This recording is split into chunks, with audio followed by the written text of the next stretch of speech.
Bonjour à tous et bon dimanche, bienvenue sur Génération Télévision, voici le TV 168.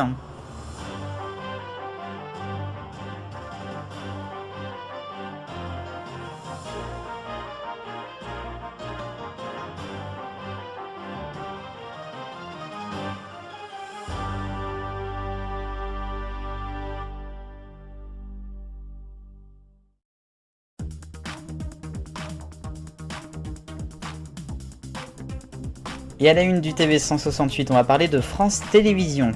On va beaucoup parler du groupe aujourd'hui et on débute avec son service Culture Box, qui existe depuis déjà une dizaine d'années environ. Et bien Culture Box s'agrandit.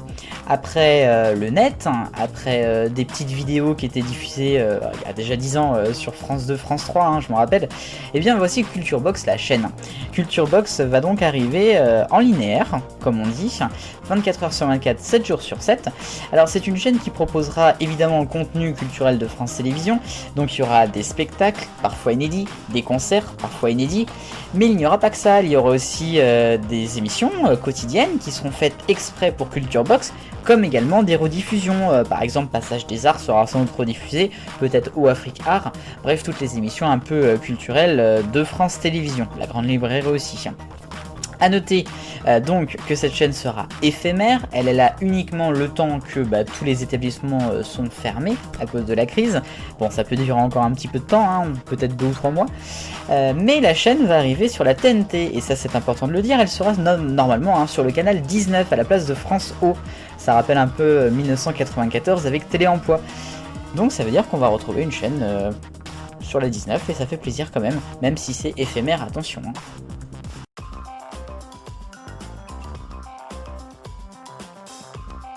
Le rayon actu, et on commence avec le rayon Outre-mer, puisque France O diffusait une série jusqu'à sa fin, il s'agit de OPJ Pacifique Sud, et bien il va y avoir une deuxième saison, comme prévu, mais attention, ça sera pas diffusé sur France O, puisqu'elle n'existe plus, ça sera diffusé sur France 3, c'est une bonne nouvelle, ça va faire une meilleure exposition, et en plus, ça sera en prime time, c'est génial, non ? Ça fait partie du pack évidemment de l'Outre-mer, mais il faut quand même s'en féliciter, parce que je crois que c'est une des premières fois que ça arrive. Allez, rayon États-Unis maintenant avec CBS, le grand groupe américain, qui va lancer une toute nouvelle plateforme de chaîne en direct, une plateforme de streaming à la manière de Molotov ou de Salto. Il s'agit de Pluto TV, ça sera le 8 février. Alors qu'est-ce que c'est ? Eh bien c'est une plateforme où on retrouvera différentes chaînes, il y a Pluto TV Ciné, Pluto TV Drama, et puis il y aura le catalogue de CBS avec MTV, Nickelodeon ou encore par exemple Comedy Central. Et puis on termine ce rayon avec un point sur le feuilleton de la Ligue 1 et de la Ligue de football professionnel. On a les lots qui ont été officialisés cette semaine, les nouveaux lots en fait pour les nouveaux contrats, lot A, lot B, lot C, lot D. A noter quand même que ça devrait partir avec un petit peu moins de sous que Mediapro en 2018, faut espérer. Sinon Canal+ pour l'instant ne s'est pas positionné, mais on imagine qu'ils vont le faire.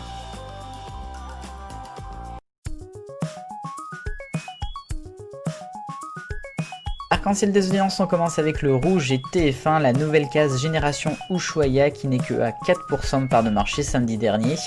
En orange, c'est encore Prenez soin de vous sur France 2 avec Michel Simès, mardi soir qui baisse à 1 500 000. En jaune, nous avons M6 avec le deuxième Morning Night avec Michael Youn qui ne fait que 2 millions, ça tombe beaucoup.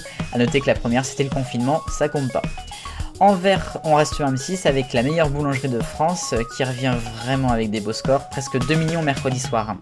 En bleu clair, c'est BFM TV qui était première chaîne de France à 18 h mercredi pour l'allocution du président Biden, regardez, 2 100 000. Et puis en bleu foncé, nous avons France 3 avec Prière d'enquêter, c'était le prime time de mardi soir qui monte à 5 millions, pas mal. Et puis bien sûr en violet pour terminer la promesse sur TF1 jeudi soir, le final à 7 400 000, c'est stratosphérique.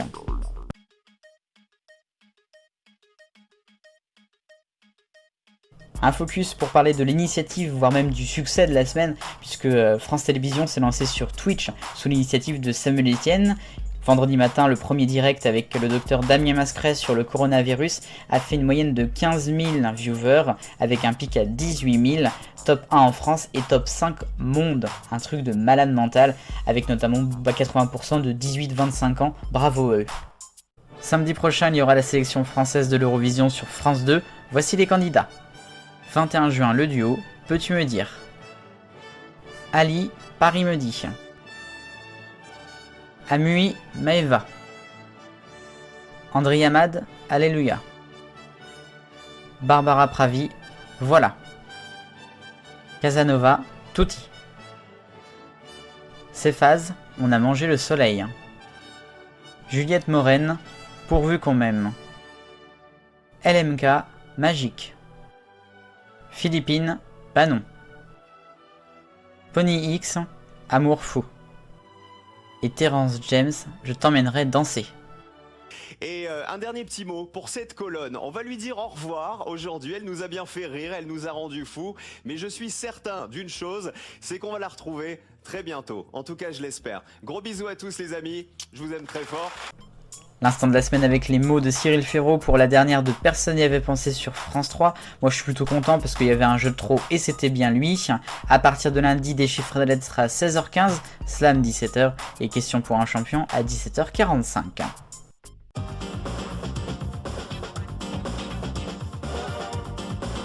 La question 168 de la semaine dernière, qui pour diffuser la fin de saison de Ligue 1? On n'a pas eu plus d'infos, alors selon vous ce serait TF1 en première position, en 2 c'est France TV et en 3 c'est M6, Canal+ n'arrive que 4ème. La nouvelle question cette semaine par rapport à la 1, Culture Box en linéaire, ça veut dire sur la TNT. Une vraie bonne idée? Vous pouvez voter, le lien est dans la description. Merci à vous.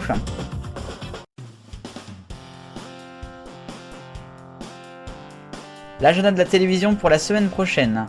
Et on commence ce lundi d'abord sur France 3 avec le nouveau 16h-19h, avec notamment à 18h30 le décrochage régional qui n'est pas sans controverse, avec des grèves cette semaine en région, comment faire plus avec moins d'argent.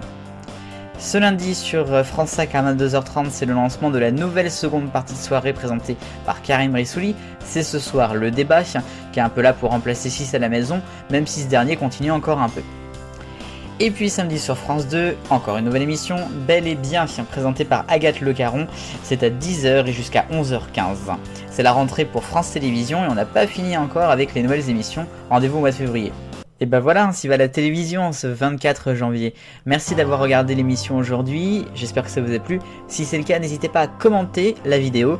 Je vous retrouve mardi pour les têtes blondes. Vive le bonheur, on est tous des millions de copains. Salut.